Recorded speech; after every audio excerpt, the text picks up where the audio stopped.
दूसरा मैच की भी सूरत हाल देखने के बाद बस सिर्फ यही रह जाता है मुझे अमानत चंद साहब के लेजेंड का जो किरदार है वो ही बयान कर रहा है सब कुछ। हमारे जो सूरत हाल है वो देख लें आप। ਅਸੀਂ 2 ਮੈਚ ਹਾਰ ਗਏ ਹੈ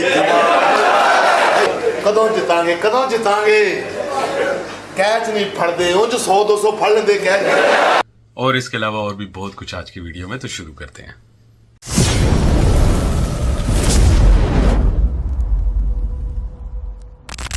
अस्सलाम वालेकुम, नमस्ते, सत श्री अकाल। कैसे हैं आप सब? उम्मीद करता हूं कि सब खैरियत से होंगे। जी, पाकिस्तान दूसरा मैच भी अपना बहुत ही खूबसूरत तरीके से जलील होकर हार चुका। पाकिस्तान को बहुत ही अच्छे तरीके से बता दिया गया कि उसकी औकात क्या है, किस तरीके से वो क्रिकेट खेल रहा है और किस तरह की परफॉर्मेंस दे रहा है। दूसरा मैच हुआ पाकिस्तान का। पाकिस्तान ने रो रो रो रो रो के किसी तरह घसीटियां मार मार के बुरा हाल कर करा के उन्होंने मुश्किल से 135 रन का टारगेट सेट किया 15 ओवरों में।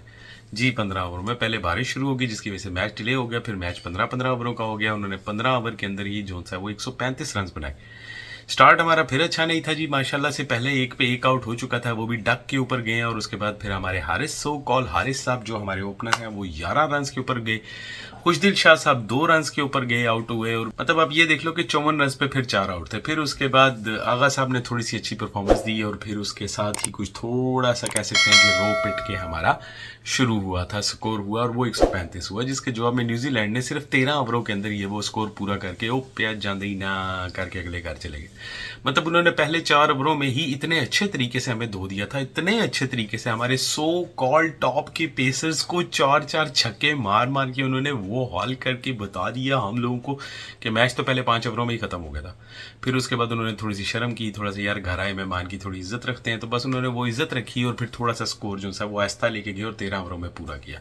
5 विकेटों के नुकसान पे किया, पता नहीं कैसे 5 विकेटें भी ले ली पाकिस्तान ने, लेकिन ले ली 5 विकेटें। और न्यूजीलैंड ने ये मैच अच्छे तरीके से चंडे कराते हुए हमें दूसरा मैच भी अपने घर में हरा कर शराफत से उठा दिया। अब ये है कि 2 मैच हम हार चुके हैं, 3 मैच हम रह चुके हैं, 1 मैच हमने हो रहा हारना है और इंशाल्लाह सीरीज हम लोग हार चुके होंगे। रिकॉर्ड हमारा उठा के देख लें कि T20 2024 के बाद से पाकिस्तान की ये हालत हो चुकी है कि पाकिस्तान T20 के मैच ही नहीं जीत पा रहा। मतलब ये आप ये देख लो कि स्केड्यूल में जिस तरह नजर आ रहा है, पिक्चर में भी आप देख सकते हो कि T20 के मैचेस में वर्सेस ऑस्ट्रेलिया अगर हुआ तो तीनों मैच हम हार गए, वर्सेस जिम्बाब्वे हुआ तो 2 जीते, वो पता नहीं कैसे मुआवजा हुआ था, एक वो भी हार गए। उसके अलावा साउथ अफ्रीका के साथ हुआ जो कि एक जो सा नॉन रिजल्ट हुआ, मतलब उसका कोई रिजल्ट ही नहीं आया, और साउथ अफ्रीका दोनों मैच जीत गया, हम दोनों T20 हार गए।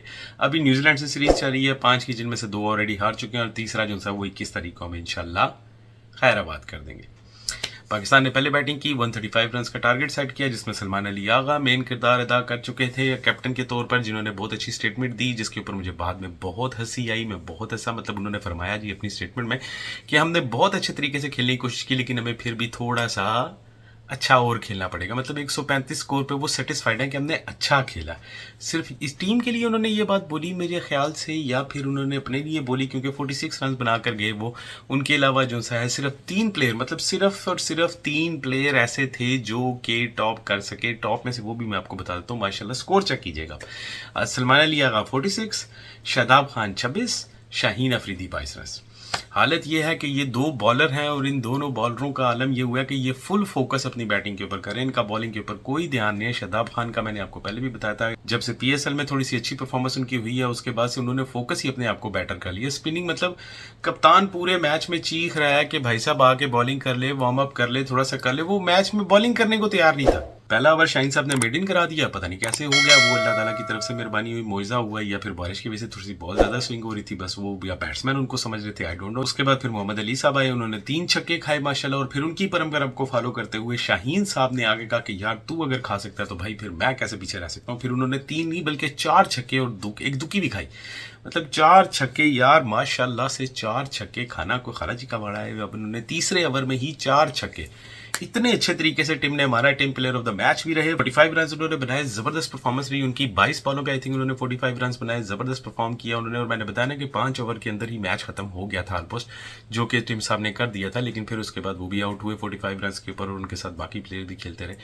जबरदस्त परफॉर्मेंस रही टीम की। उसके अलावा न्यूजीलैंड की बॉलिंग की, न्यूजीलैंड की बैटिंग की बहुत अच्छी परफॉर्मेंस रही। हमारी तो ना तो बैटिंग में अच्छी परफॉर्मेंस रही, ना हमारी बॉलिंग में अच्छी परफॉर्मेंस रही, बल्कि फील्डिंग में भी बहुत बुरी परफॉर्मेंस रही। कैचेस भी हमने ड्रॉप किए, एक नहीं 2-2 कैच हम लोगों ने ड्रॉप किए। जब टीम आपकी परफॉर्म नहीं करेगी, बॉलर आपकी बॉल नहीं करना चाहते, बैटिंग करना चाहते हैं, शाहीन अपनी तरफ से बैट्समैन बना हुआ है भाई साहब, जिस टाइम बैटिंग करने के लिए तशरीफ लाए हैं तो दूसरे एंड पे बंदा खड़ा, वो बातें कर रहा है, आवाज दे रहा है, उसको जवाब देना पसंद नहीं कर रहे भाई साहब। मुझे नहीं समझ आ रही कि ये शाहीन किस हवा में है, किस चीज में है, हो क्या रहा है। मतलब तू इतना वर्ल्ड क्लास बॉलर होता ना, वर्ल्ड क्लास वसीम अकरम, वकार यूनुस के लेवल का, तो भी समझ आती थी कि एक एंड पे ही तूने पूरी टीम को संभाला हुआ है, तो भी तेरा ये एटीट्यूड समझ आता था। 135-36 का भागता स्पिनर है तू, बॉलिंग तो इससे होती नहीं, 5-5 छक्के तुझे एक ओवर में पड़े और तू बैट्समैन का मतलब। उन्होंने जब आकर 2 छक्के मारे तो जाके उनके चेहरे पे थोड़ी सी स्माइल आई और तब जाकर उन्होंने थोड़ी सी बात करना शुरू की, नहीं तो वो बात करना ही नहीं पसंद कर रहे थे।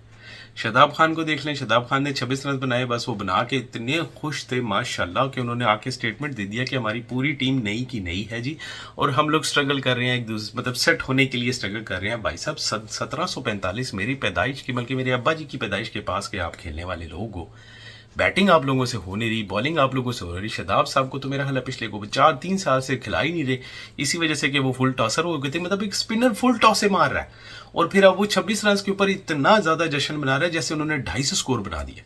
मतलब आउटस्टैंडिंग परफॉर्मेंस है यार। ऊपर से शाहीन को देख लो, मैं 3 बंदे थे जिन्होंने बैटिंग की, सलमान अली आगा, शाहीन और शादाब।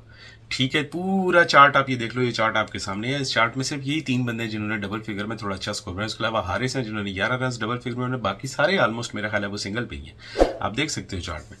ये तो हमारी टीम की परफॉर्मेंस हो रही है, और ये भी नहीं कि हम ये कहें कि पहला मैच था चलो जी अब कल पहुंचे हैं तो आज आके ये चीज़ हुआ। दूसरा मैच था भाई साहब, आप लोग कब के 16 तारीख के आए हुए हो, 16 तारीख के न्यूजीलैंड पहुंचे हुए हो, आपको आपकी ये परफॉर्मेंस है माशाल्लाह जी। एज यूजुअल हसन नवाज, पता नहीं कौन है ये बैट्समैन, मुझे इतना ज्यादा इनकी डिस्ट्रिक्ट है। अगर ये तो वही नवाज है जिन्हें बाबर कहा करते थे कि तू मेरा विनर है, तू मेरा विनर बंदा है, जीतने वाला। अगर बाबर वाला वो बंदा है तो फिर तो बड़ी हैरानगी की बात है कि 2 मैचेस दोनों में डक पे गए हैं, एक पे एक आउट हो चुका था।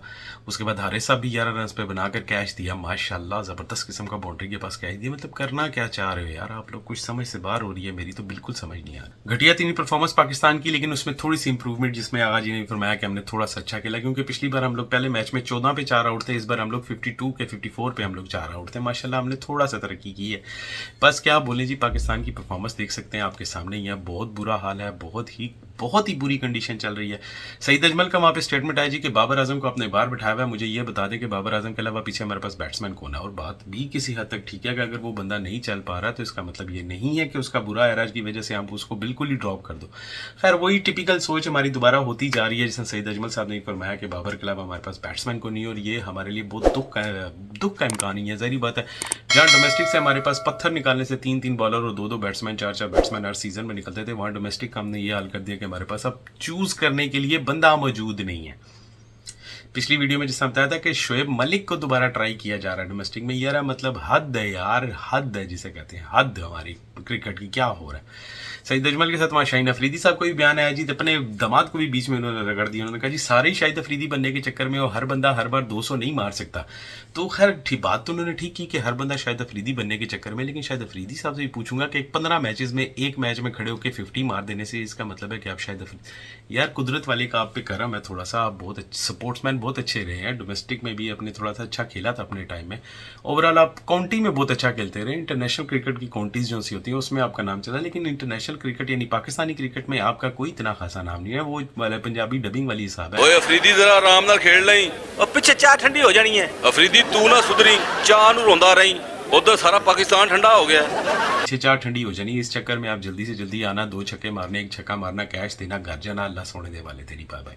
उधर जेमसन का भी स्टेटमेंट आया जी कि बहुत अच्छा लगा, 2 साल की लगातार मेहनत के बाद आखिरकार पार्क में बहुत अच्छे तरीके से हम लोग परफॉर्म कर रहे हैं, और नाइस लुक मतलब फिटनेस में और नाइस में हूँ भाई, इस तरह का कुछ उन्होंने स्टेटमेंट दिया। अच्छी बात है, जारी बात है, चैंपियंस ट्रॉफी में इतनी मार खाने के बाद अपने मुल्क में आगे तो कम से कम परफॉर्म करना बनता था, लेकिन वो कर भी रहे हैं, अच्छा परफॉर्म कर रहे हैं। पहले मैच में प्लेयर ऑफ द मैच भी रहे, दूसरे मैच में भी अच्छी विकेटें ले गए। क्या बोल सकते हैं जी, पाकिस्तान की पूरी टीम का बेड़ा गर्क किया हुआ इन सब ने, बेड़ा गर्क खैर उन्होंने क्या करना, हम लोगों ने खुद ही किया हुआ। न्यूजीलैंड से जब से वो गलती से बेचारे आखिरी दिन गए, एक दिन पहले मतलब वो भाग गए थे पाकिस्तान से, ये क्या कि सिक्योरिटी खतरा था, उसके बाद उन्होंने इतना न्यूजीलैंड के साथ खेला, इतना न्यूजीलैंड ने हमारे साथ खेला या हमने उनके साथ खेला कि बात ही मत करो। उसके बावजूद ना तो हम उनके बॉलरों को समझ सके, ना हम उनके बैट्समैन को समझ सके, ना हम उनकी पिचेस को समझ सके, ना हम उनके बैटिंग स्टाइल को समझ सके। इवन कि वो सी क्लास टीम हमारे साथ खिला रहे हैं, सी क्लास से मतलब सी स्टैंडर्ड के, जिनको वो बेंचेस पे बिठाते हैं या फिर वो क्लब लेवल पे लड़के खेलते हैं, उन बच्चों को चांस दिया जा रहा है आगे आने का, वो बच्चे खेल रहे हैं और वही मार मार के पागल कर रहे हैं।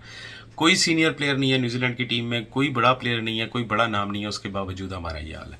खैर जी, moral of the story, Pakistan अपना मैच ये हार चुका। दूसरा भी बहुत बुरे तरीके से जलील हुआ। इतने अच्छे तरीके से हम लोग कभी जलील नहीं हुए जितने तरीके से अभी हो रहे हैं। बिल्कुल ठीक फरमाया हमारे चंद साहब ने कि पैसे तो पकड़ लेते हैं हम लोग, और हम लोग सिर्फ अपनी क्रिकेट खेल रहे हैं, सिर्फ और सिर्फ अपनी क्रिकेट। शादाब का बयान सुन लें, अपनी क्रिकेट। आप शाहीन की हरकतें देख लें, अपनी क्रिकेट। आगा साहब की स्टेटमेंट एज ए कैप्टन आप देख लें तो अपनी स्टेटमेंट। 46 रन अपने पे हमने थोड़ा अच्छा खेल लिया, उसके अलावा बस अब अल्लाह ही मालिक। अब तीसरा मैच 21 तारीख को होगा, 21 तारीख को देखेंगे कि तीसरा मैच हम लोग हारते हैं या जीतते हैं। मुझे तो 99% चांस है कि हम लोग ये सीरीज हारेंगे। उसके बाद फिर जाके शायद हम लोग आगे थोड़ा बहुत वो ओडीआई में खेलना शुरू करें, क्योंकि टीम में तो वैसे भी हम लोगों ने 6 बंदों को बाहर निकाल दिया, जिस तरह कि आपको बताया था। बाकी देखते हैं क्या होता है क्या नहीं होता है। 21 तारीख को मैच के बाद दोबारा फिर आपसे मुलाकात होगी। तब तक अपना बहुत सारा ख्याल रखिएगा। मजीद अपनी जलालत के साथ आपकी खिदमत में हाजिर होंगे। तब तक अल्लाह हाफिज। ठोक दीजिए महाकाल का ठोक लीजिए 5000 लौटे दिख जाना।